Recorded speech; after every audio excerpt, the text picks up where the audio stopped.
Hello दोस्तों, welcome back to the another video of रामसन tutorial. आप लोगों को थंबनेल देख के पता चली गई होगी तो वीडियो किस बारे में होने वाला है।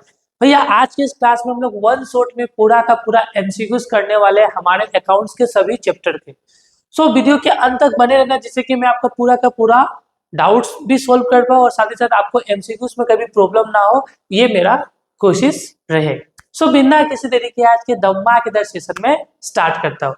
तो सबसे पहला हम लोग का एमसीक्यूज है भैया, क्या that oh the art of recording all the business transaction in a systematic manner is set of book is called. मतलब ऐसा कौन सा बुक है जो सभी तरीके का ट्रांजैक्शन को सिस्टमेटिक रिकॉर्ड करता है। तो भैया आपको भी बताइए, अकाउंटिंग से हम लोग कोई भी ट्रांजैक्शन को सिस्टमेटिक वे में रिकॉर्ड करते हैं।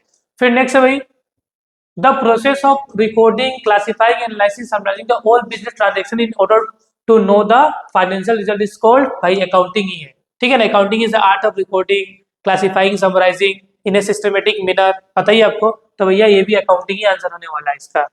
डेफिनेशन का ही आंसर दो बार छुपा हुआ था। फिर विच of the following events is not recorded in the books of accounts. तो देखो, पेमेंट ऑफ सैलरी बुक्स, अगर मान लो कि आप सैलरी किसी को दे रहे हो तो बुक्स में रिकॉर्ड करना पड़ता है। परचेस ऑफ गुड्स भी रिकॉर्ड करना पड़ता है। अगर आप कोई सामान बेच रहे हो तो रिकॉर्ड करना पड़ता है। बट आप मैनेजर को अपॉइंट करोगे तो उसको बुक्स में लिखा दिखाने का कोई नीड नहीं है। तो इसका आंसर है भैया नंबर 3। उसके बाद नेक्स्ट क्वेश्चन हम लोग ये है, cash goods asset invested bye the proprietor in the business for earning profit is called capital. जो मालिक जो भी बिजनेस में इन्वेस्ट करता है तो भाई उसको हम कैपिटल ही बोलते हैं। ये आपको भी पता है, मुझे भी पता है। ठीक है, उसके बाद से a business organisation with a sole owner is known as sole proprietorship. अगर मान लो एक बिजनेस का एक मालिक होता है तो हम लोग सोल प्रोप्राइटरी बिजनेस बोलते हैं। फिर next, which type of the organisation operates or with or without a profit motive. तो ये भैया नॉट प्रॉफिट, ये होगा ये आंसर इसका। ठीक है, ऐसा कौन सा ऑर्गेनाइजेशन है जो आपका with or without profit motive से काम करता है, तो भैया नॉट फॉर प्रॉफिट मोटिव वाला ऑर्गेनाइजेशन होगा। ठीक है, फिर नेक्स्ट आपका भाई, चल ये क्वेश्चन रिपीटेड हो गया 7 नंबर। ये अभी हम लोगों ने क्या था, सेम क्वेश्चन था कि मालिक कुछ भी इन्वेस्ट करेगा तो भैया उसको कैपिटल ही बोलते हैं हम लोग। Which of the following external users are interested in the accounting information to assess the credit worthiness of a business. अब देखो, क्रेडिट वर्थनेस, बिजनेस का क्रेडिट वर्थनेस कैसा है, ये किसको चाहिए, तो भैया क्रेडिटर्स को चाहिए होता है भाई, इसको क्रेडिटर्स को चाहिए। तो इसका आंसर हो गया भैया क्रेडिटर। ठीक है, फिर नेक्स्ट भाई आपका क्या है, द पर्सन फॉर्म और institution who does not pay the price in case for the goods purchased or service received is called debtor। अगर मान लो हमें क्या लिखा, क्वेश्चन समझो कि the person form institution who does not pay the price in case for the goods purchased or service received। ठीक है, तो मान लो कि एक पर्सन है जो सामान उधारी में खरीदता है, ठीक है, हम लोगों से, तो बाद में उससे हम लोग को पैसा लेना होता तो वो हमारे लिए डेटर होता है भाई। क्या होता है भाई, डेटर होता है। ठीक है, फिर नेक्स्ट है, who among the following is considered internal user of accounting information. तो देखो, who among the following is considered internal user of accounting information, इसका आंसर होगा चीफ एग्जीक्यूटिव। चीफ एग्जीक्यूटिव भी को इंटरनल इन्फॉर्मेशन चाहिए होता है, वो इंटरनल यूजर्स होता है। ठीक है, उसके बाद नेक्स्ट है भैया क्या, विच of the following is the key function of accounting information for users. तो इसका की फंक्शन होगा तो जनरेट रेवेन्यू नहीं होगा, तो मैनेज ऑल डिपार्टमेंट होगा, इसका आंसर होगा number 2, to serve as a principal source of information for the decision making. अब देखो, अकाउंटिंग इंफॉर्मेशन के हेल्प से यूजर क्या लेते हैं भैया, कोई भी डिसीजन लेते हैं। ठीक है ना, अकाउंटिंग इंफॉर्मेशन के हेल्प से ही बिजनेस का डिसीजन लिया जाता है, तो इसका आंसर होगा नंबर 2। फिर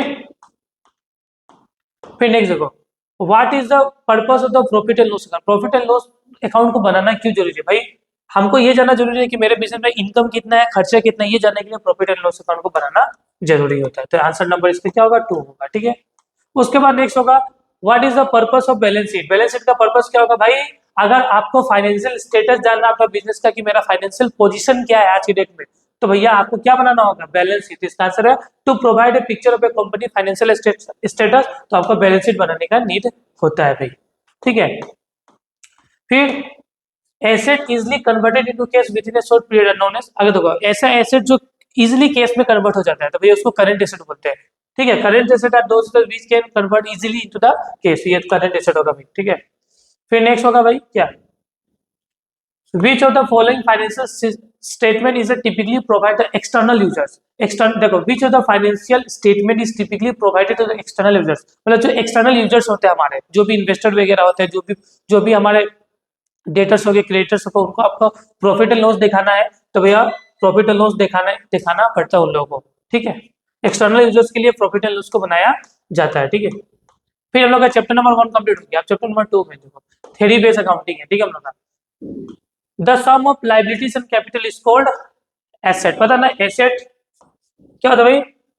assets equals to capital plus क्या होता है भाई? लाइबिलिटीज। तो भाई कैपिटल और लाइबिलिटीज को जोड़ेंगे तो क्या हो जाएगा? एसेट हो जाएगा। तो इसका आंसर एसेट होगा। फिर नेक्स्ट है भाई क्या, what what does gap stand for? Gap क्या होता है? गेप का मतलब गेप का फुल फॉर्म क्या है? तो जनरली एक्सेप्टेड अकाउंटिंग प्रिंसिपल्स को गेप बोला जाता है। What is the purpose of GAAP? GAAP का पर्पस क्या होता है? To bring uniformity in the preparation and presentation of the financial statement. Financial statement present करने के लिए यूनिफॉर्मिटी बना रहे हैं, सबको उस पर विश्वास हो, तो गेप वही काम करता है, ठीक है। फिर in India accounting standard board was set up in the year 1977। India में अकाउंटिंग स्टैंडर्ड बोर्ड कब सेटअप हुआ था? 1977 को सेटअप हुआ था, ठीक है। उसके बाद से the amount drawn by the business for is personal use. Personal use के लिए अगर बिजनेसमैन कुछ भी चीज निकालता है तो भैया वो होता है वही ड्रॉइंग, इधर वो केस निकालो इधर वो बुक्स निकालो।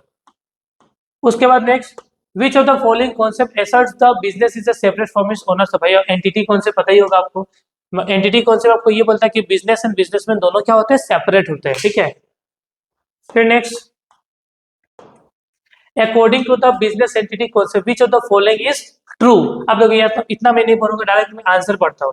Personal transaction of the owner are not recorded in the business books account. मतलब जो मालिक होता है ना, मालिक का पर्सनल कुछ भी चीज होता है वो बिजनेस के बुक्स में लिखा नहीं जाता है। तो भैया ये वाला आंसर भाई ट्रू है, क्योंकि आपको एंटिटी कॉन्सेप्ट यही समझाता है कि बिजनेस एंड बिजनेसमैन दोनों सेपरेट होते हैं। तो भैया जो बिजनेस में अकाउंटिंग हमेशा बिजनेस के हिसाब से किया जाता है, ना कि बिजनेसमैन के हिसाब से किया जाता है। अगर बिजनेसमैन का कोई भी पर्सनल चीज है या एक्सपेंसेस है तो उसको बुक्स में दिखाया नहीं जाएगा। मतलब ये आंसर आपका सही है भाई, ठीक है। फिर नेक्स्ट हो गया क्या, when an owner invest money into their business how is it record in accounting।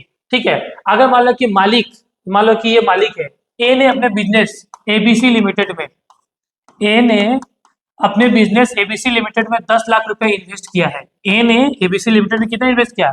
10 lakh रुपया। तो ये 10 लाख रुपया क्या कहलाता है भाई? कैपिटल कहलाता है। बाद में इस 10 लाख के बदले जो एबीसी लिमिटेड है ना, उसको इसको इंटरेस्ट या कुछ इंटरेस्ट या तो प्रॉफिट पे करना पड़ता है। तो ये कैपिटल हमेशा क्या बनता है भाई? लाइबिलिटी बनता है। क्या बनता है भाई? लाइबिलिटी। इसलिए इसका आंसर क्या होगा? As the liability of the business to the owner होगा, ठीक है। फिर नेक्स्ट, अगर मालिक कुछ भी बिजनेस में इन्वेस्ट करता है ना तो वो बिजनेस के लिए लाइबिलिटी होता है, क्योंकि बिजनेस एंड बिजनेसमैन दोनों सेपरेट होते हैं, याद रखना, ठीक है। उसके बाद नेक्स्ट क्या आपका क्वेश्चन, ये देखो, which of the following transaction would be recorded under the money measurement concept। Money measurement concept में कौन सा ट्रांजेक्शन को रिकॉर्ड किया जाता है? तो भैया मनी मेजरमेंट कॉन्सेप्ट में ओनली केस का बातें को रिकॉर्ड किया जाता है, जो केस वाले बात नहीं होते उसको रिकॉर्ड नहीं किया जाता है। मनी मेजरमेंट का मतलब ये होता है केस वाला बात रिकॉर्ड किया जाएगा। मतलब यहाँ देखो, अपॉइंटमेंट ऑफ न्यू मैनेजर ये नहीं आएगा, the company's reputation among customer ये नहीं आएगा, to creativity to the research ये नहीं आएगा, sale of good for cash ये वाला आंसर आपका आएगा, ठीक है। फिर नेक्स्ट वही घिसा पीटा question, the sum of liabilities and capital is called asset. Double आ चुका है। फिर नेक्स्ट अकाउंटिंग स्टैंडर्ड 1977 डबल आया था, ये मैंने करा चुका हूं मैं अभी। देखो, if a computer is purchase for 50,000 with an estimated life कितना है? 5 year, how much should be charge to the profit and loss account. अब भैया देखो, एक कंप्यूटर को आपने 50,000 में परचेज किया है, उसका एस्टिमेटेड लाइफ भैया 5 साल है, तो इसको डिवाइड कर दो तो डेप्रिसिएशन कितना निकल के आ जाएगा आपका? 10। तो 10,000 इसका होगा, प्रॉफिट एंड लॉस अकाउंट में चार्ज होगा, ठीक है।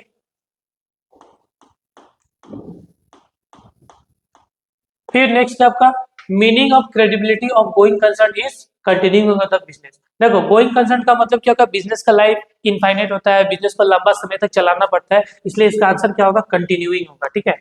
उसके बाद से एक कंपनी क्या लिखा, देखो, एक company has the beginning inventory 20,000 है, ठीक है, एंड परचेस कितना भाई? 80,000। एक कंपनी का बिगिनिंग इन्वेंट्री कितना हो गया आपका? 20,000, और उसने परचेस कितना किया है? 80,000। एंड एंडिंग द इन्वेंट्री कितना आपका 30,000। What's is the cost of goods sold बता। तो COGS का फॉर्मूला क्या होता है आपका, ओपनिंग स्टॉक प्लस परचेस, फिर डायरेक्ट एक्सपेंस भी आता है इसमें, लेकिन डायरेक्ट एक्सपेंस तो है नहीं, तो माइनस हम लोग करते हैं क्लोजिंग स्टॉक। ठीक है, क्लोजिंग स्टॉक तो कॉस्ट हम लोग का निकल के आ जाएगा। तो ओपनिंग स्टॉक भैया कितना आपका 20,000 रुपया, परचेस कितना किया हमने 80,000, एंड आपका क्लोजिंग कितना है भाई 30,000। तो कितना होगा आपका, इसका आंसर होगा 70,000। कितना होगा आपका 70,000 होगा। ठीक है, 1,00,000 माइनस 30 70,000, इसका आंसर होगा भैया 70,000। ठीक है, उसके बाद which companies are required to publish the quarterly financial result. कौन सा कंपनी को क्वार्टरली अपना फाइनेंशियल रिजल्ट को पब्लिश करना पड़ता है, तो भाई कंपनी जो लिस्टेड होता है स्टॉक एक्सचेंज में, ठीक है, तो उसे अपना क्वार्टरली फाइनेंशियल रिजल्ट को मतलब पब्लिश करना होता है। ठीक है, फिर चैप्टर 2 भी कंप्लीट। अब चैप्टर नंबर 3 आ गया, फटाफट हम लोग कर रहे हैं। रिकॉर्डिंग ऑफ ट्रांजेक्शन में जर्नल एंट्री, केस बुक वगैरह का बात आने वाला है।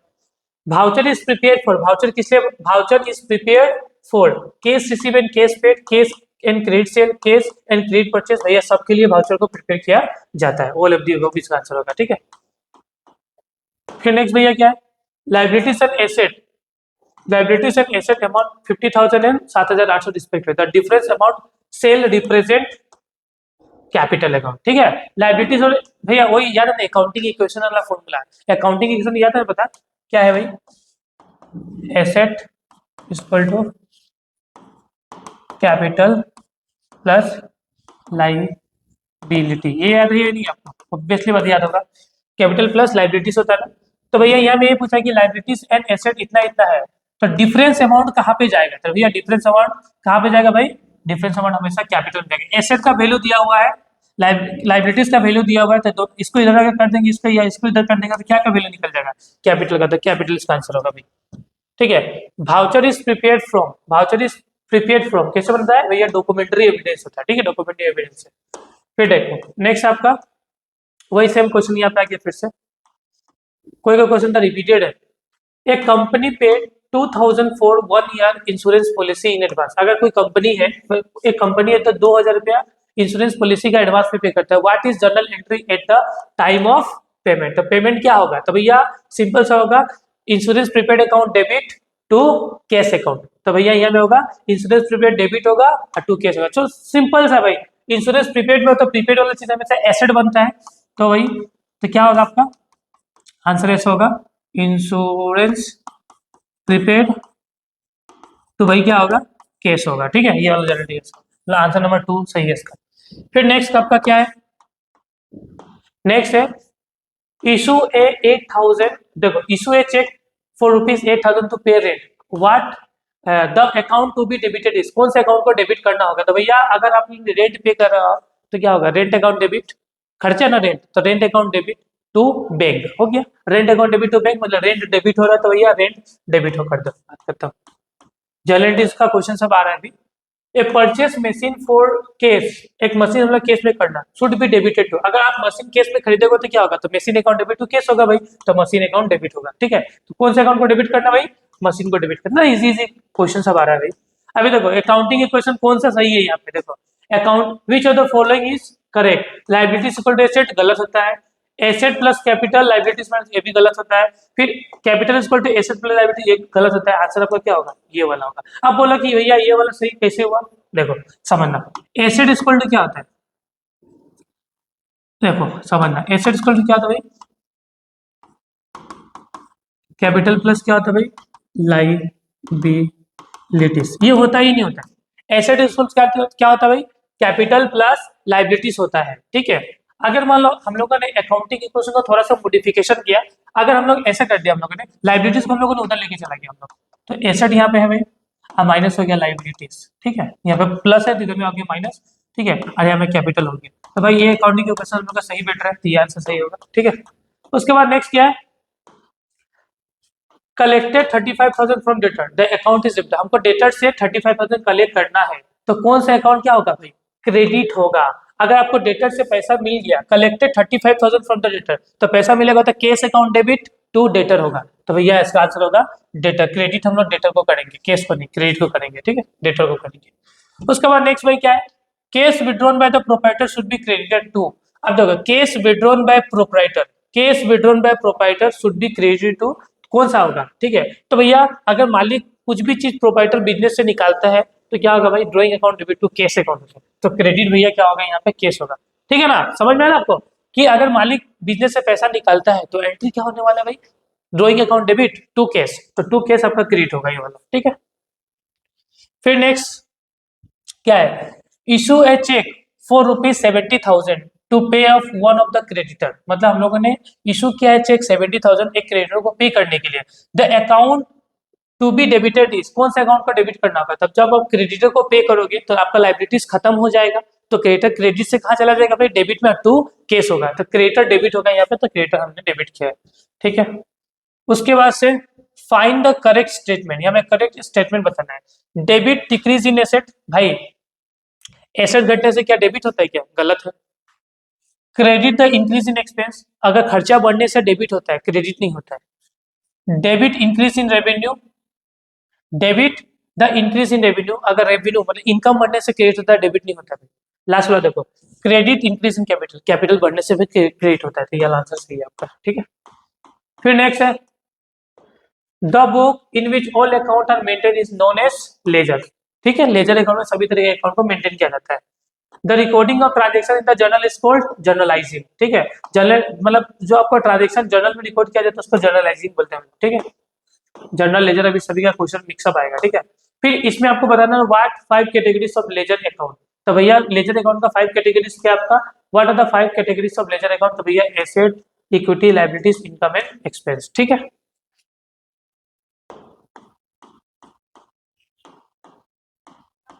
आप ये भी लिख सकते हो, ये वाला भी आंसर करेक्ट ही है। Asset equal to capital liabilities, देखो रेवेन्यू को हम लोग इनकम भी कंसीडर करते हैं, गेन भी कंसीडर करते हैं, लॉस को, एक्सपेंस को लॉस भी और भी कंसीडर करते हैं, तो ये भी आंसर सही हो सकता है, ठीक है। फिर नेक्स्ट आपका recording of transaction, recording of transaction, what is the primary function of journal in an accounting, क्या, ठीक है, जर्नल का प्राइमरी फंक्शन क्या होता है अकाउंटिंग में, तो भैया to record all transaction as the basic book of original entry, journal entry में सबसे पहला ट्रांजेक्शन को रिकॉर्ड किया जाता है, तो journal is a book of original entry, तो भैया ये वाला आंसर सही है आपका। फिर है what is the cash book, what is a case book primary use for, case book को यूज क्यों किया जाता है भैया, केस रिसीव को डेबिट में, देखो केस को डेबिट में रिसीव करने के लिए और पेमेंट को क्रेडिट में रिकॉर्ड करने, मतलब बेसिकली आपका केस बुक क्या रिकॉर्ड करता है, case receive and cash payment, ठीक है, केस रिसीव डेबिट में रिकॉर्ड करता है, केस पेमेंट क्रेडिट में रिकॉर्ड करता है, ठीक है। उसके बाद से next, which account is debited when the business incurs A utility expense, utility expense में हमको कौन सा अकाउंट डेबिट करना होगा, तो भैया यूटिलिटी एक्सपेंस है, तो एक्सपेंस हमेशा डेबिट होता है, तो expense account debit to cash account, तो भैया ये वाला आंसर सही है आपका। What is the main purpose of single column cashbook, single column cashbook का मेन पर्पस क्या होता है, to record all transaction of a business, मतलब to record all cash transaction of a business, single column cashbook का यही काम होता है कि भैया जितना भी केस ट्रांजेक्शन है बिजनेस का उसको रिकॉर्ड करो, बाद में क्रेडिट रिकॉर्ड नहीं होता है, फाइनेंशियल को ट्रैक नहीं करना है, इन्वेंटरी को मेंटेन नहीं करना, ठीक है। फिर next, what is the effect of cash account when a company purchase supplies for 1200 रुपया, तो भैया अगर मान लो what is the effect of cash account, cash account में से क्या होगा, व्हेन ए कंपनी परचेज से सप्लाई, जब भी कंपनी परचेज करता है सप्लाई, सामान खरीदेगा कंपनी ना, तो पैसा जाएगा, ठीक है, पैसा जाने से क्रेडिट होता है, तो केस क्रेडिट होगा यहाँ पे, ठीक है, ठीक है, तो यहाँ में क्या होगा, क्रेडिट होगा कितना, 1200 रुपया, डेबिट नहीं होगा 1200, no effect, debit and credit नहीं होगा, ठीक है। What is the pay in slip use for, पे इन स्लिप मतलब जो बैंक में आप डिपोजिट करते हो ना, आप अगर मान लो कि आपको जाना है बैंक में, आपको 10,000 रुपये डिपोजिट करना है, पे इन स्लिप होता है, उसमें आप अपना नाम, अकाउंट नंबर सब डालते हो, फिर पैसा डिपोजिट करते हो, तो वो भैया होगा deposit in cash and cheque into bank, आपको अगर आपको बैंक में चेक या कैश को डिपोजिट करना था, पे इन स्लिप का यूज करना होता है, ठीक है। फिर नेक्स्ट है क्या है हम लोग का क्वेश्चन, नेक्स्ट है हम लोग का, देखो यहाँ में income tax is treated as indirect expense, याद रखना इनकम टैक्स को इनडायरेक्ट एक्सपेंस ट्रीट करते हैं हम लोग। फिर what indicates the overdraft in the bank column of cash book, overdraft हमेशा बैंक से नेगेटिव बैलेंस होता है, ओवरड्राफ्ट का मतलब नेगेटिव बैलेंस, नेगेटिव बैलेंस हमेशा क्रेडिट होता है और पॉजिटिव बैलेंस हमेशा डेबिट होता है, तो ये भैया होगा क्रेडिट बैलेंस। ओवरड्राफ्ट क्या होता है भाई? Credit balance. Who prepare debit note? तो भैया परचेजर प्रिपेयर करते हैं डेबिट नोट, ठीक है। Who prepare credit note? तो भैया सेलर, याद रखना आप लोग, भूलना नहीं है। फिर देखो यहाँ पे फिल इन द ब्लैंक्स है ना, तो ledger is not a subsidiary book. Ledger कोई सब्सिडी बुक होता नहीं है। परचेस एक सब्सिडी बुक है, परचेस रिटर्न सब्सिडी बुक है, सेल्स बुक सब्सिडी बुक है, लेकिन लेजर कोई सब्सिडी बुक नहीं होता है। फिर return of goods by a customer is recorded in, भैया सेल्स रिटर्न बुक। कोई कस्टमर है मेरा, उसने मुझे सामान क्या कहते हैं, रिटर्न कर दिया, तो मैं सेल्स रिटर्न बुक में डाल दूंगा। मैं मान लो कि मैंने किसी एक्स को सामान बेचा, एक्स ने मुझे रिटर्न कर दिया, तो सेल्स रिटर्न हो जाता है। फिर what are the total number of the subsidy books are available to record the financial transaction. Total subsidy books पे कितना होता है? 8। कौन कौन सा बुक होता है आपका? परचेज बुक होगा, सेल बुक होगा, परचेज रिटर्न, सेल्स रिटर्न, ठीक है। फिर आपका जनरल प्रॉपर होगा, तो कुल मिला के ये 8 होते हैं टोटल, ठीक है। फिर नेक्स्ट आपका a ledger is a called a book of final entry. Ledger एक फाइनल एंट्री करता है, ठीक है, तो ledger is a called a book of final entry. फिर the balance in petty cash book is an asset. जो भी petty cash book में बैलेंस बचे तो भैया वो एसेट कहलाता है आपका, ठीक है। तो इस तरीके से फिर हम लोग का नेक्स्ट है chapter number 5, bank reconciliation statement. अब हम ये करेंगे, ठीक है। To prepare a bank reconciliation statement which of the following document is not needed. अगर आपको बैंक रिकंसिलिएशन स्टेटमेंट बनाना, कौन सा डॉक्यूमेंट का नीड नहीं है? तो भैया केस बुक का नीड होता है क्या? केस बुक बैलेंस का नीड, यस होता है नीड हमको। पासबुक का भी नीड होता है, ठीक है। फिर हमको सेल्स लेजर का कोई नीड नहीं होता है। हम जब भी केस हम लोग बैंक रिकंसिलिएशन स्टेटमेंट बनाएंगे तो वो सेल्स लेजर से कोई भी मतलब नहीं है, ठीक है। केस बुक पासबुक इसका नीड है, लेकिन सेल्स लेजर का नीड है, तो इसका आंसर है भैया सेल्स लेजर, ठीक है। फिर नेक्स्ट भाई, why does a business prepare a bank reconciliation statement? Business bank reconciliation statement क्यों बनाते हैं? भैया केस बुक का बैलेंस पासबुक को मिलाने के लिए हम लोग बैंक रिकंसिलिएशन स्टेटमेंट बनाते हैं, तो reconcile the balance as per cash book with the passbook, ठीक है। तो इसका आंसर होगा नंबर 2। फिर next, what is the primary purpose of cash book in the business organization? तो केस बुक का प्राइमरी पर्पस क्या होता है बिजनेस ऑर्गेनाइजेशन में? तो भैया to serve a record for both cash and bank statement. मतलब केस और बैंक स्टेटमेंट नहीं, केस और बैंक ट्रांजेक्शन को दिखाने के लिए भैया आपको केस बुक बनाना का नीड होता है, ठीक है। फिर नेक्स्ट क्या है हम लोग का question number 4, what is the primary purpose of cash book of the business organization? तो भैया हम लोगों ने पढ़ लिया वाला। फिर नेक्स्ट है नंबर 5। नंबर 5 क्या है देखो आप लोग, if a bank reconciliation statement so take the adjustment bank balance equals the 25,000 and adjusted the book balance is equal to 24,500, what is necessary for action? मतलब आपका सिंपल सा बात है कि बैंक बैलेंस से 25,000 शो हो रहा है, ठीक है, और आपका यहाँ पे एक जैसे बैंक बैलेंस कितना हो रहा है आपका 25,000 and the adjusted book balance मतलब केस बुक में बैलेंस कितना हो रहा है 24,500, तो हमको क्या नेसेसरी एक्शन लेना होगा, ठीक है। क्या नेसेसरी एक्शन है, ये क्या एरर है मतलब ये? तो भैया ये इन्वेस्टिगेट ए बुक एरर, मतलब हमको बुक का गलती को पहचान, मतलब केस बुक में जो आपने गलती किया है उस गलती को ठीक कर दो, तो आपका केस बुक का बैलेंस किससे मिल जाएगा? आपके बैंक बैलेंस या पासबुक के बैलेंस से मैच हो जाएगा। तो आपको बुक को, जो अपना केस बुक है ना भाई, केस बुक को इन्वेस्टिगेट करो, आपका बुक का इन्वेस्टिगेट करो, आपने जो खुद से बुक बनाया है उसको ठीक करो, भैया आप दोनों का बैलेंस मैच हो जाएगा, ठीक है। फिर next, what is the format of a bank reconciliation statement commonly used to show? तो बैंक रिकंसिलिएशन स्टेटमेंट का फॉर्मेट आपको क्या कॉमन, देखो यहाँ पे सिंपल है ना कि जो बैंक रिकंसिलिएशन स्टेटमेंट का फॉर्मेट होता है वो कॉमनली क्या शो करता है, ठीक है। तो भैया ये शो करता है ना, addition and deduction to reconcile the cash book and passbook balance. याद है एक बैंक रिकंसिलिएशन स्टेटमेंट बनता है, या में प्लस बैलेंस होता है या में माइनस बैलेंस होता है, ठीक है, तो उसमें डिडक्शन या तो एड करना होता है, तो भैया इसका आंसर होगा ये वाला, मतलब इसका आंसर कौन सा होगा आपका addition in the case a वाला, addition and deduction to reconcile, number 2 इसका आंसर होगा, ठीक है। फिर नेक्स्ट होगा question, which of the following transaction would not be recorded in the firm's casebook until the bank statement is received? ठीक है, क्या लिखा हुआ है? Which of the following transaction would not record? कौन सा ऐसा following transaction को रिकॉर्ड किया नहीं जाता in the firm casebook, form के केसबुक में, ठीक है, until the bank statement is received। भाई अगर मान लो कि कोई सप्लायर है आपके अकाउंट में पैसा डाल दिया, मतलब कोई आपका डेटर है आपके अकाउंट में पैसा डाल दिया, तो आपको थोड़ी पता चलेगा, ठीक है, तो आपको तो उस टाइम में कोई भी पता चलने वाला नहीं है। या आपके बैंक अकाउंट में इंटरेस्ट आ गया, इंटरेस्ट क्रेडिट हो गया तो आपको पता चलेगा क्या? नहीं पता चलेगा, ठीक है। तो आपको मान लीजिए बैंक में कोई, मान लीजिए बैंक ने आपके बैंक अकाउंट में 10 रुपए का इंटरेस्ट क्रेडिट कर दिया, तो आपको पता चलेगा क्या? जब तक आप बैंक स्टेटमेंट नहीं लाओगे तो आपको पता ही नहीं चलेगा कि मेरे बैंक में इतना इंटरेस्ट आया हुआ है। तो भैया इसका आंसर होगा क्या? Interest credit by the bank, ठीक है। फिर नेक्स्ट ये वाला होगा, if a business issue a check for rupees 15,000 but it has not yet been presented for payment, how it will impact the bank reconciliation statement? अगर मान लीजिए आपने, आपका बिजनेस है, आपने चेक दिया, ठीक है, चेक क्या किया आपने? इशू किया। तो आप जब चेक इशू करोगे तो आपका केसबुक घट जाएगा भाई, ठीक है, लेकिन आपका पासबुक ठीक रहेगा। देखो यहाँ पे लिखा ना कि आपने एक चेक इशू किया 15,000 का, but it has not been presented for payment. मान लो कि हम लोग ऐसे मान के चलते हैं, ये मेरा मान लीजिए सीबी है, केसबुक है, ये मान लो मेरा पीबी है, पासबुक है। अब मान लो कि ओपनिंग बैलेंस मेरा केसबुक में भी 20 है एंड पासबुक में भी मेरा क्या भी 20 है। मैंने क्या किया, चेक इशू किया, चेक इशू करूंगा तो केसबुक मेरा घट जाएगा, घट के कितना हो गया भाई? 5,000, ठीक है। But it has not presented for payment, how it will be impact the bank reconciliation statement? तो भैया मैंने तो चेक इशू किया था, मेरा केसबुक तो 15,000 से घट गया, लेकिन पासबुक में पेमेंट ही नहीं हुआ, तो पासबुक में कुछ नहीं, पासबुक कितना शो कर रहा है मेरा?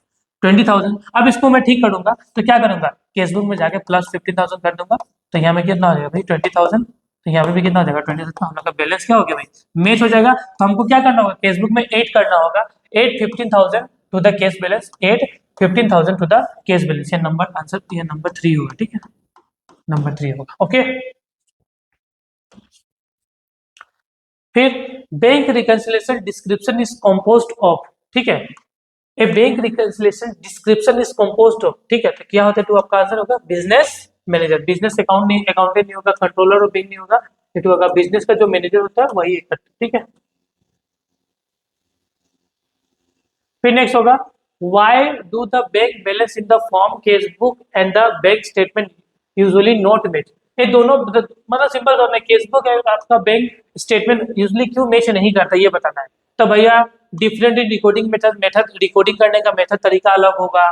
फिर entries not process by the bank और फॉर्म, कोई कोई एंट्री या तो फॉर्म नहीं किया होगा या तो हम नहीं किया होगा, ठीक है, या तो बैंक नहीं किया होगा या तो फॉर्म नहीं किया होगा।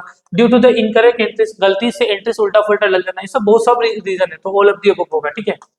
फिर टाइमिंग का भी मिसमैच होता है, ठीक है, ये भी आंसर होगा।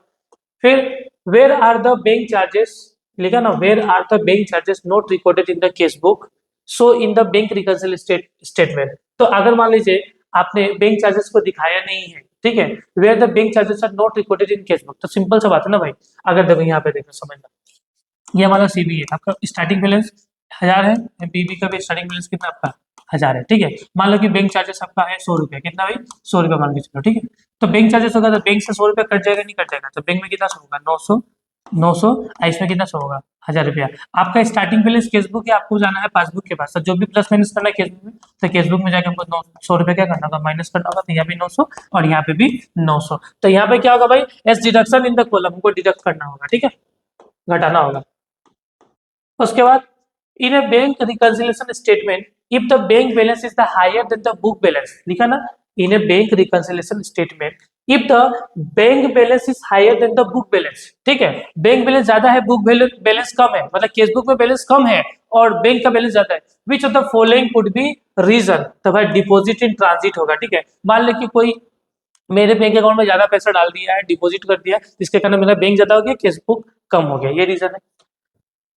फिर नेक्स्ट भैया क्या है, नेक्स्ट हम लोग का क्या है, when a firm receive a cheque from a customer, when a firm receive a cheque from a customer how it is initially recorded in the record in the cash book, ठीक है। A firm receive a cheque from a customer how is it initially recorded in the cash book, तो ये क्या होगा भाई? Debit करना होगा, ठीक है। मतलब देखो यहाँ सिंपल से, when a firm receive a cheque from a customer, एक फॉर्म है जो जिसने चेक रिसीव किया, किससे? कस्टमर से रिसीव किया। How initially in the cash book, तो भैया कस्टमर से अगर आपका चेक रिसीव होगा तो केस बुक क्या होता है? बढ़ जाता है आपका, ठीक है, तो ये डेबिट होगा भाई।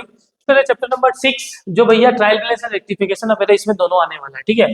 The basic principle of accounting state for every debit there will be an equal to, भैया क्या होता है? क्रेडिट। तो भैया ट्रायल बैलेंस आपको ये समझाता है कि डेबिट हमेशा इक्वल होता है क्रेडिट का, ठीक है ना।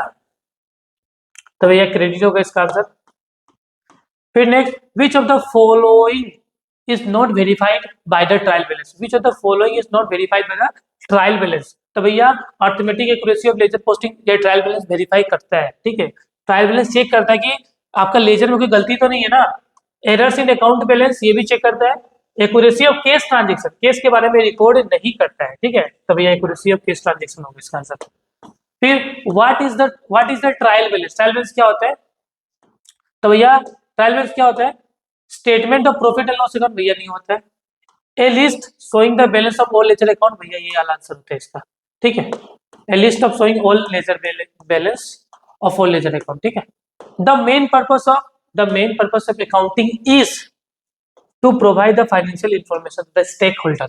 अकाउंटिंग करने का मेन पर्पस होता है कि भैया स्टेक होल्डर जो भी आपके जो भी क्रिएटर है या जो भी इन्वेस्टर है उसको इंफॉर्मेशन प्रोवाइड करना, इसका काम होता है अकाउंटिंग का। फिर next, in a trial balance which of the following is likely to have the credit balance? Credit balance क्या होता है भैया? ट्रायल बैलेंस में कैपिटल क्रेडिट बैलेंस होता है, cash in and debit balance, debtor debit balance, carriage in debit, only capitally credit balance होता है, ठीक है। फिर next, what is the effect on the trial balance if the purchase of ₹2000 is omitted? अगर purchase 2000 रुपए से कम होगा तो भैया सरप्लस शो होगा, सरप्लस होगा, ठीक। Next, which of the following is example of capital reserve? तो भैया premium receive on issue of share और डिबेंचर वो होता है कैपिटल रिजर्व होता है, ठीक है। क्या होता है भाई? What is the example of capital reserve? तो भैया premium reserve, issue on reserve and capital. देखो यहाँ पे depreciation helps in determine, depreciation क्या पता लगाने में हेल्प करता है? तो भैया accurate level of profit answer होगा। फिर नेक्स्ट होगा, total method of preparing A trial balance is based on accounting system. जो टोटल मेथड होता है preparing the trial balance is based on which accounting system? कौन से अकाउंटिंग सिस्टम का होता है? तो भैया डबल एंट्री सिस्टम का होता है भाई। क्या होता है भाई? टोटल बैलेंस हमेशा क्या होता है भैया? डबल एंट्री सिस्टम का होता है, ठीक है ना। फिर next, which method involves the ascertaining the total cash of each side debit and credit in the ledger separately? तो टोटल मेथड आपका डेबिट और क्रेडिट दोनों सेपरेटली करता है, ठीक है। फिर next, which method is most widely used for preparing trial balance? भैया बैलेंस मेथड सबसे ज्यादा यूज किया जाता है ट्रायल बैलेंस बनाने के लिए। फिर नेक्स्ट है, if a sale of goods amounting 5000 is recorded as 50,000, अगर आपने सामान बेचा है 5000 का लेकिन रिकॉर्ड कितना क्या 50, विच टाइप ऑफ रिकॉर्ड इज? तो भैया एरर ऑफ कमीशन होता है भाई, ठीक है, एरर ऑफ कमीशन होता है, ठीक है। इन the trial balance the term sundry creditor replace with the following. भैया सन्ड्री क्रेडिटर किस से रिप्लेस होता है भैया? तो भैया ये रिप्लेस होता है इंडिविजुअल क्रेडिटर्स अकाउंट से। मतलब in the trial balance the term of sundry creditor replace which of the following account? तो भैया इंडिविजुअल क्रेडिटर अकाउंट होगा इसका आंसर। फिर next, the method that combines both total method and balance method, ऐसा कौन सा मेथड इसमें दोनों का कॉम्बिनेशन होता है? Total method and balance method. तो भैया इसका आंसर होता है टोटल कम बैलेंस मेथड, दोनों का कॉम्बिनेशन होता है, ठीक है। फिर next, if a trial balance tallies which of the following can be assume? अगर ट्रायल बैलेंस टेलीज होता है तो भैया डेबिट आपका इक्वल हो रहा है किससे? क्रेडिट से। इसका आंसर ये होगा। तो जो है भाई वो क्या है? Depreciation provision reserve, chapter number 7 है, पार्ट 1 है, ठीक है। ये चैप्टर है हम लोग का। What is the primary definition of depreciation accounting standard 6? तो डेप्रिसिएशन का प्राइमरी आपका डेफिनेशन क्या है according to the accounting standard 6? तो भैया a measures of the wearing out consumption and other loss of the value of depreciable asset, ये इसका answer होगा। उसके बाद next, in the example given if a machine cost कितना है? Machine का कॉस्ट कितना? 1 लाख रुपया एंड एनुअल डेप्रिसिएशन कितना आपका? 10,000 रुपया। How machine will be charge to the income statement account for the depreciation of first year? तो भैया जितना का डेप्रिसिएशन होगा उतना का ही आपको इनकम स्टेटमेंट में शो करना होगा, तो इसका आंसर होगा भाई 10,000 रुपया। नेक्स्ट है क्या? If a machine is purchase 1 lakh रुपया एंड यूजफुल है 10 साल है, तो what would be the annual depreciation expense? तो भैया 1 लाख डिवाइडेड बाय 10 ईयर्स, तो इसका आंसर कितना होगा आपका? 10,000। तो इसका आंसर होगा 10,000 आपका डेप्रिसिएशन होगा, एनुअल डेप्रिसिएशन। उसके बाद से how is depreciation best describe? Depreciation को आप कैसे बेस्ट डिस्क्राइब कर सकते हो? तो भैया डेप्रिसिएशन क्या है? ते permanent continuous and gradual shrinking in the value of book value of fixed asset. Shrinking of shrinking नहीं, श्रिंकेज। क्या है आपका? श्रिंकेज मतलब हमेशा याद रखना कि जो डेप्रिसिएशन होता है ना भाई वो हमेशा किसी भी एसेट डेप्रिसिएशन लगने से किसी भी एसेट का वैल्यू गिरने लगता है। श्रिंकेज का मतलब ये होता है गिरना, ठीक है, डूबना, तो खत्म, गिरने लगता है, तो ये वाला आंसर इसका होगा, ठीक है। Which of the following is not considered as a depreciable asset? Depreciable asset भैया किसमें डेप्रिसिएशन, कौन सा एसेट होता है जिसमें डेप्रिसिएशन लगता ही नहीं है? तो भैया लैंड एक ऐसा एसेट होता है जिसमें डेप्रिसिएशन लगता नहीं है। लैंड उल्टा क्या होता है, एप्रिसिएशन होता है, डेप्रिसिएशन नहीं होता है, ठीक है। तो यहाँ भैया होता है कौन सा आंसर, लैंड इसका आंसर होगा, ठीक है। फिर नेक्स्ट क्या है हम लोगों का, एक company purchase a machine of 50,000। एक कंपनी कितना का मशीन परचेज करा भाई, 50,000 रुपीज का। It has estimated useful life कितना, 5 साल है, एंड सेल्वेज वैल्यू कितना आपका 5,000 है। What is the annual depreciation using the straight line method? तो भैया इसका आंसर 9,000 होगा। कैसे, देखो आपका 50,000 में हम लोगों ने मशीन को खरीदा है, 5,000 इसका सेल्वेज वैल्यू है, माइनस कर दो, ईयर कितना है 5, तो यहाँ में कितना होगा आपका 45,000, 45 डिवाइडेड बाई 9, 45 डिवाइडेड बाई 5, तो ये भैया आंसर कितना होगा इसका, इसका आंसर होगा भैया 9,000। फिर next, a business decide to sell a machine after 4 year use. अगर एक बिजनेस डिसाइड करता है कि हम 4 साल बाद मशीन को क्या कर देगा भाई, बेच देगा। The machine was purchase for ₹80,000। Machine कितना में हम लोगों ने परचेज किया है, 80,000 रुपीज में। देखो एक बिजनेस डिसाइड कर रहा है कि हम 4 साल और मशीन बेच देगा। अब मशीन को हम लोगों ने खरीदा है कितना, 80,000 रुपीज में, ठीक है। With an estimated useful life कितना भाई, 10 साल, एंड सेल्वेज वैल्यू कितना आपका 8,000। इफ इट सोल्ड कितना for 50,000, what is the gain और लॉस फॉर सेल? हम लोग 4 साल मशीन यूज करने के बाद क्या कर देंगे, बेच देंगे, कितने में बेच देंगे, 50,000 रुपीज में, ठीक है। तो देखो सिंपल सा हम लोग निकालना होगा, तो देखो 80,000 का मशीन है भाई, हम लोग माइनस करेंगे कितना, 8,000 रुपया सेल्वेज वैल्यू, ठीक है, और डिवाइड कर देंगे आपको 10 से, तो भैया कितना होगा यहाँ पे 72,000 होगा, क्या 7200 होगा, ठीक है, 7200 हो जाएगा डेप्रिसिएशन। मल्टीप्लाई कर 4 साल यूज करेंगे ना, तो मल्टीप्लाई में हो जाएगा 4, ठीक है, 008 एंड 7 4 जो कितना 28, तो 28,800 हो गया आपका, ठीक है। ये आपका डेप्रिसिएशन। एसेट का वैल्यू कितना आपका 80,000 रुपया, ऐसे माइनस कर देंगे हमें कितना 28,800, ठीक है।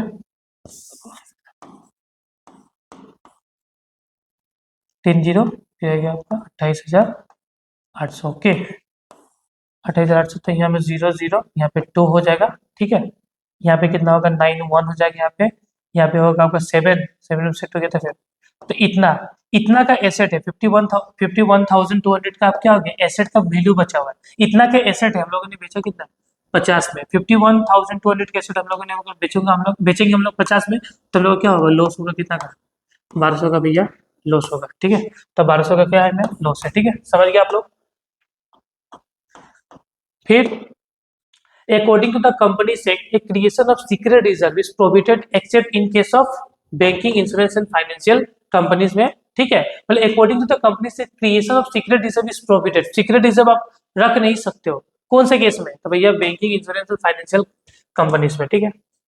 If a companies buy a patent for 10 lakh rupees with a useful life 10 साल, what is the annual amortization? देखो सिंपल सा बात है, फिक्स एसेट्स जो होता है ना भाई, जैसे कि आपका मान लीजिए कि फिजिकल, जैसे कि आपका टेंजिबल एसेट्स लाइक मशीन हो गया, आपका फर्नीचर हो गया, आपका कंप्यूटर हो गया, तो ऐसा में क्या होता है आपका डेप्रिसिएशन लगता है, क्या लगता है भैया डेप्रिसिएशन, हमेशा बात याद रखना कि टेंजिबल एसेट्स भैया होता है उसमें डेप्रिसिएशन लगता है, लेकिन जो पेटेंट भी फिक्स एसेट्स में आता है, बट पेटेंट अगर पेटेंट का वैल्यू घटेगा तो उसमें डेप्रिसिएशन नहीं लगेगा, क्योंकि वो इंटेंजिबल एसेट है, क्या है भाई वो इंटेंजिबल एसेट होता है, और इंटेंजिबल एसेट्स का अगर वैल्यू घटेगा उसमें एमोर्टाइजेशन होता है, डेप्रिसिएशन वर्ड यूज नहीं किया जाता, याद रखना आप लोग, ठीक है। अगर जब भी टेंजिबल एसेट्स होगा तो टेंजिबल एसेट्स का वैल्यू घटेगा तो उसको डेप्रिसिएशन, लेकिन अगर इंटेंजिबल एसेट्स का वैल्यू घटेगा तो उसको एमोर्टाइजेशन कहा जाता है, क्या कहा जाता है एमोर्टाइजेशन। तो भैया 10 लाख एकदम ईजी है क्वेश्चन, 10 लाख डिवाइडेड बाय 10 कर दो तो 1 लाख रुपए इसका आंसर आ जाएगा, ठीक है। उसी तरह देखो, according to which accounting standard companies are liable to make a provision for depreciation? तो भैया रिवाइज 6 के अनुसार, एस अकाउंटिंग स्टैंडर्ड 26 रिवाइज के अनुसार हमको क्या करना होता है, कोई प्रोविजन फॉर डेप्रिसिएशन बनाना होता है, ठीक है। देखो a franchises with a cost, a franchises का कॉस्ट कितना आपका 6 लाख रुपया, उसका कितना है 12 साल, with would have the annual amortization, तो इसमें भी एमोटाइजेशन होगा, तो भैया 6 लाख डिवाइडेड बाय 12 कर दोगे तो 50,000 हो जाएगा। तो फाइनली अब हम लोग का पार्ट 2 स्टार्ट होने जा रहा है, ये पार्ट 2 होगा भाई, जो हम लोग का चैप्टर नंबर 8 होगा, तो फाइनेंशियल स्टेटमेंट है। तो भैया फाइनेंशियल स्टेटमेंट का सबसे पहला क्वेश्चन है, financial statement are primarily prepared to meet the information needs of, मतलब जो फाइनेंशियल स्टेटमेंट लोग प्रिपेयर करते हैं, ठीक है, तो जो भी फाइनेंशियल स्टेटमेंट लोग प्रिपेयर करेंगे तो एक इन्फॉर्मेशन देता है, फाइनेंशियल इन्फॉर्मेशन, उस इन्फॉर्मेशन का नीड्स किसको होता है भाई, तो भैया बहुत internal and external stakeholders को, ठीक है, याद रखना। फिर next, management accounting helps in making decision related to, management accounting जो लोग करते हैं वो कैसा डिसीजन लेने में हेल्प करता है भैया, प्रोडक्ट प्राइसिंग में, सही बात है। मार्केट एंट्री, मतलब जब भी मैनेजमेंट अकाउंटिंग करेंगे तो प्रोडक्ट का प्राइसिंग क्या होगा, मार्केट में एंट्री कैसे लेंगे, रिसोर्स को किस तरीके से यूज करेंगे, तो इसका आंसर होगा ऑल ऑफ दी अबव। फिर नेक्स्ट होगा, which of the following describe a monetary stake in a business, तो भैया मॉनेटरी स्टेक इसका होता है ओनर इन द इन्वेस्टमेंट, ठीक है, ओनर्स इन्वेस्टमेंट का होता है मॉनेटरी, ठीक है। फिर नेक्स्ट आपका भाई क्या है, which of the following statement are best describe the information required of managers, manager को जो इन्फॉर्मेशन रिक्वायर्ड होता है वो बेस्ट डिस्क्राइब कौन सा होगा, तो भैया they act as an agent of the owner and require the accounting information to make the business decision, business decision देखो, जो आपका बिजनेस मैनेजर्स होते हैं ना, जो भी मैनेजर्स होता है ना, तो मैनेजर्स भैया एक एजेंट के काम करते हैं ओनर्स का, मतलब मैनेजर एजेंट के किसके एजेंट होते हैं, ओनर्स के, और साथ ही साथ अकाउंटिंग मतलब मैनेजर ही क्या होता है, अकाउंटिंग इन्फॉर्मेशन का हेल्प से क्या करता है भाई, बिजनेस डिसीजन भी लेता है, ठीक है। तो which of the following statement are best describe the information requirement of managers, तो भैया आंसर नंबर 4 होगा। फिर next, recording of business transaction in a systematic way is called bookkeeping, अगर आपको सिस्टमेटिक वे से कोई भी ट्रांजैक्शन को रिकॉर्ड करोगे तो भैया वो बुक कीपिंग कहलाता है, ठीक है। उसके बाद नेक्स्ट है, which of the following is the internal user of accounting information, internal user हमेशा मैनेजर ही होता है, तो मैनेजर हो गया इंटरनल यूजर, ठीक है। अकाउंटिंग इन्फॉर्मेशन का इंटरनल यूजर कौन होता है, कौन देखता है, तो भाई मैनेजर देखता है, ठीक है। फिर next, if the total expense are 50,000 and total revenue are 70,000, what is the net profit, भैया रेवेन्यू 70 है, इनकम से खर्चा को माइनस कर देंगे तो 20,000 का हम लोग का प्रॉफिट निकल के आ जाएगा, तो भैया आंसर होगा 20,000। Which of the following statement are best describe the capital items, capital items को यहाँ में कौन बेस्ट डिस्क्राइब करता है भैया, देखो capital item day to day expense के लिए यूज नहीं होते हैं, they are use to prepare the trading and, भाई ये भी आंसर गलत है, they are long term, capital asset भैया लॉन्ग टर्म होते हैं, ठीक है, they are related to the long term asset और इन्वेस्टमेंट, तो भैया कैपिटल आइटम्स लॉन्ग टर्म होते हैं, ठीक है ना। Which of the following would typically be classified as a capital expenditure, कौन सा यहाँ पे कैपिटल एक्सपेंडिचर है भैया, कैपिटल एक्सपेंडिचर एक ऐसा, देखो दो तरीके का एक्सपेंडिचर होता है, एक रेवेन्यू होता है, एक होता है कैपिटल। रेवेन्यू एक्सपेंडिचर एक ऐसा एक्सपेंडिचर जो डे टू डे हम लोग करते हैं, रेवेन्यू मतलब डे टू डे खर्चा, ठीक है, एक बिजनेस में जो डे टू डे खर्चा होता है वो रेवेन्यू होता है। कैपिटल का मतलब ऐसा खर्चा जो हम लोग कभी कभार करते हैं, और साथ ही साथ कैपिटल एक्सपेंडिचर करने से एसेट क्रिएट होता है, क्या क्रिएट होता है, एसेट। जैसे कि मान लो आपका बिजनेस है, आपने अपने बिजनेस में मशीन लाया, ठीक है, आपने कुछ इक्विपमेंट आपने लाया, ठीक है, तो जब इक्विपमेंट लाओगे, मशीन लाओगे, इससे क्या होगा, वो आपका संपत्ति एसेट क्रिएट होता है, तो कैपिटल एक्सपेंडिचर हमेशा एसेट क्रिएट करता है, तो यहाँ में कौन सा आंसर होगा, तो यहाँ पे भैया आंसर कौन सा होगा, हम लोग आगे चलेंगे क्या, हाँ ठीक है, तो यहाँ पे आंसर क्या होगा आपका, purchase of office equipment, purchase of office equipment, अगर आप ऑफिस के लिए कुछ भी सामान खरीद रहे हो तो आपका कैपिटल होता है, वो लंबे समय तक आपके बिजनेस में रहता है, ठीक है। देखो रेवेन्यू एक्सपेंडिचर का बेनिफिट 1 साल तक रहता है, लेकिन कैपिटल एक्सपेंडिचर का बेनिफिट पता नहीं कब तक देगा, कोई बता नहीं सकता। अगर आप बिजनेस में एसी लाओगे तो एसी कब तक बेनिफिट देने वाला है पता नहीं, बट वही आप अपने बिजनेस में एक वर्कर को रखोगे तो भैया वर्कर को जब तक पैसा दोगे, रेंट पैसा दोगे, सैलरी दोगे तो काम करते रहेगा, उसका बेनिफिट मिलते रहेगा। जब भी पैसा देना बंद, काम बंद, बेनिफिट खत्म। तो और लेकिन अब उसी तरीके से आप एसी बिजनेस में लाओगे और एसी का लगातार यूज करोगे तो भैया वो कब तक बेनिफिट देगा पता नहीं है, तो भैया ऐसा होता है कैपिटल एक्सपेंडिचर, याद रखना। फिर नेक्स्ट क्या है, which of the following is not revenue item, revenue item कौन सा नहीं है, तो डेप्रिसिएशन और डेप्रिसिएशन एक्सपेंस रेवेन्यू होता है, सेल्स रेवेन्यू होता है, लेकिन परचेस ऑफ फर्नीचर रेवेन्यू नहीं है, कैपिटल नेचर का आइटम है, ठीक है, तो ये नहीं होगा, तो परचेस ऑफ फर्नीचर होगा, ठीक है। What is the type of expenditure is salary paid to employ, आपने सैलरी एम्प्लॉय को पे किया है, तो भैया मैंने बताना ऐसा खर्चा जो रेगुलर बेसिस में करते हो वो रेवेन्यू होता है, ऐसा खर्चा जो हम लोग कभी कभार करते हैं जिससे कि कोई एसेट क्रिएट हो जाए तो वो कैपिटल होता है। तो भैया आप एम्प्लॉय को सैलरी देते हो, रेगुलर बेसिस में देते हो ही नहीं देते हो, बेसिकली दोगे, तो ये भैया रेवेन्यू नेचर का होगा, ठीक है। If a company has a sales 1 lakh, company का सेल 1 लाख रुपए है, and cost of goods sold कितना 60,000 है, what is the gross profit, gross profit बताओ कितना होगा। तो भैया सिंपल सा बात है, जीपी, ग्रोस प्रॉफिट का फॉर्मूला होता है sales minus COGS, cost of goods sold. तो सेल्स भैया 1 लाख है, एंड आपका कॉक्स कितना है, कॉक्स कितना है आपका, कॉक्स है आपका 60,000। इसको पीडीएफ पे आप लोग ठीक कर लेना, ठीक है। कितना हो जाएगा आपको 40,000, तो आंसर हो जाएगा भैया 40,000। तो भैया लास्ट चैप्टर होने वाला हम लोग का, ठीक है, फाइनेंशियल लास्ट चैप्टर पार्ट 2, ठीक है ना, पार्ट 2 का लास्ट हम लोग करने वाले हैं। देखो ये चैप्टर नंबर 9 है। What does the accrual basis of accounting emphasis, the accrual basis of accounting emphasis क्या होता है, revenues on basis, revenue on basis, देखिए लिखा ना, revenues on capital, revenue on a receive basis, revenue on earn basis, expense on paid basis, या none of the revenue on earn basis होगा इसका answer, ठीक है। फिर नेक्स्ट क्या होगा आपका, if A insurance premium 1200 is paid on July 16, तो अगर मान लो कि इंश्योरेंस प्रीमियम हम लोग 1 जुलाई 2016 को पे करते हैं एंड कवर्स 12 मंथ्स, ये 12 महीना पूरा भैया कवर करता है, तो how much should be charge profit and loss account for the year ended 31 मार्च 2017, तो 31 मार्च 2017 को कितना प्रॉफिट एंड लॉस अकाउंट में चार्ज किया जाएगा। तो भैया देखो 1200 रुपया का इंश्योरेंस हम लोग पेड करें, ठीक है, 1 जुलाई 2016, ये कवर कितना करेगा 12 महीना, तो डिवाइड कर दो 12 करोगे तो कितना होगा भैया 100, कितना होगा भैया 100 होगा। और 1 जुलाई को आपने इंश्योरेंस पेड किया था, 1 जुलाई से लेकर कब तक होगा 31 मार्च 2017, तो जुलाई से 17 कितना महीना होता है भाई 9 महीना, तो यहाँ आंसर कितना होगा आपका 900, तो 900 आंसर, ठीक है।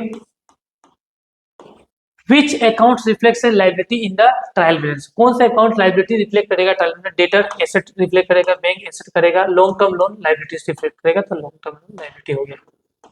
फिर next, which entry reflect the adjustment of closing stock in the closing stock in the accounts, तो भैया क्लोजिंग स्टॉक को रिफ्लेक्ट कौन सा करता है भाई, देखो यहाँ पे closing account debit to purchase, गलत है, नहीं होगा answer. Closing stock account debit to trading account, तो भैया ये वाला सही है। क्लोजिंग एडजस्टमेंट एंट्री हमेशा क्या होगा, अगर मान लो कि आपका क्लोजिंग स्टॉक ऑलरेडी एडजस्ट है, तो इसका एंट्री पास किया जाता है closing stock account debit to trading account, ये मैंने अपने फाइनल अकाउंट वाले क्लासेस में कराया हुआ है। What are the outstanding expense? Outstanding expense क्या है भाई, तो expense are unpaid at the end of the accounting year, accounting period या अकाउंटिंग ईयर बोल सकते हो, कि एक्सपेंस जो पे किया नहीं गया है तो भैया वो आउटस्टैंडिंग ही होता है, तो आउटस्टैंडिंग ही हो गया, ठीक है। आंसर नंबर कौन आ गया, ये वाला नंबर 2। देखो how should the Ankit record the journal entry of wages outstanding, अगर वेजेस आउटस्टैंडिंग होती क्या होता है, wages account debit to wages outstanding, ठीक है ना, wages account debit to wages outstanding, तो इसका आंसर क्या होगा wages account debit to wages outstanding, number 2।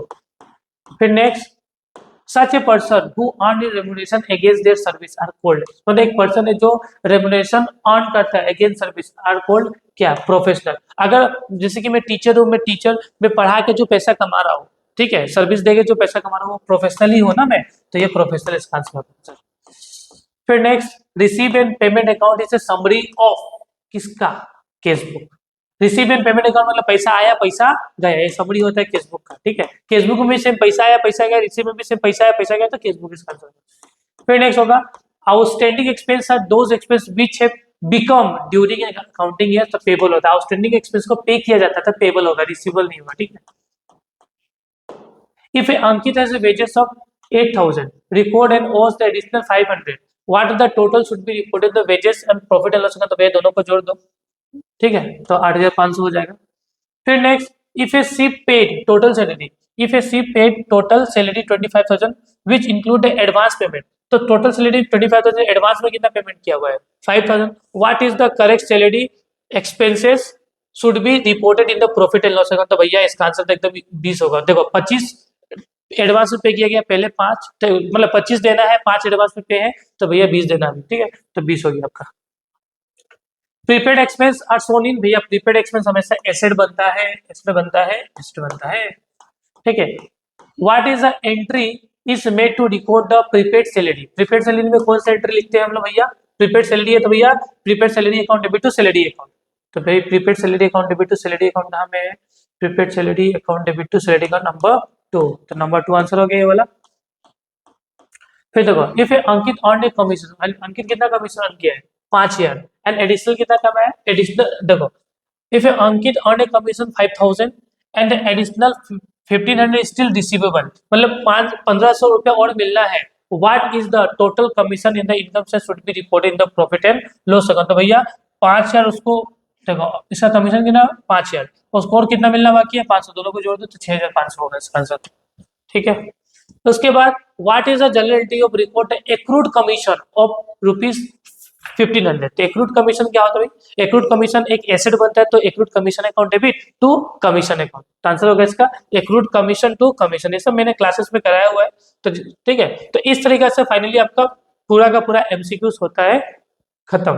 ठीक है पूरा का पूरा हम लोग ने अकाउंट्स का जो हम क्लास 11 का हम लोग का अकाउंटेंसी है उसका पूरा का पूरा हम लोगों ने एमसीक्यूज कर लिया फाइनली। ठीक है अब आने वाले वीडियोस में मैं आपको थ्योरी भी पूरा का पूरा चैप्टर का कराने वाला हूँ और साथ ही साथ मेरे चैनल में मतलब इससे पहले वाले साल में मैंने कुछ प्रैक्टिकल्स कराया हुआ था क्वेश्चन पेपर में जो जो प्रैक्टिकल्स वगैरह आया हुआ था तो वो सब मैंने बहुत सारा प्रैक्टिकल करा के रखा हुआ है तो आप लोग वहां से जाकर देख सकते हो। और मैंने पूरा का पूरा फाइनल अकाउंट्स को वन शॉट में करा के रखा हूँ जहाँ पे मैं फाइनल अकाउंट्स का इंफॉर्मेशन ट्रीटमेंट मतलब इंपॉर्टेंट ट्रीटमेंट को मैंने पूरा अच्छा से वहां पे करा के रखा हुआ आप लोग देख सकते हो जैसे कि आपका फाइनल अकाउंट में भी कोई कुछ भी डाउट ना रहे। तो मिलता है हमारे नेक्स्ट वीडियो में जहाँ पे मैं और इंटरेस्टिंग टॉपिक लेके आने वाला हूँ और वीडियो के अंत में डिस्क्रिप्शन बॉक्स में मैं पीडीएफ भी का अटैचमेंट भी दे दूंगा पीडीएफ में लगा दूंगा लिंक प्रोवाइड कर दूंगा और साथ ही साथ मैं प्रीवियस वीडियोस का जो आपके लिए इंपॉर्टेंट है उसका भी लिंक दे दूंगा आप वहां से जाके देख सकते हो। तो मिलते हैं हमारे नेक्स्ट वीडियो में।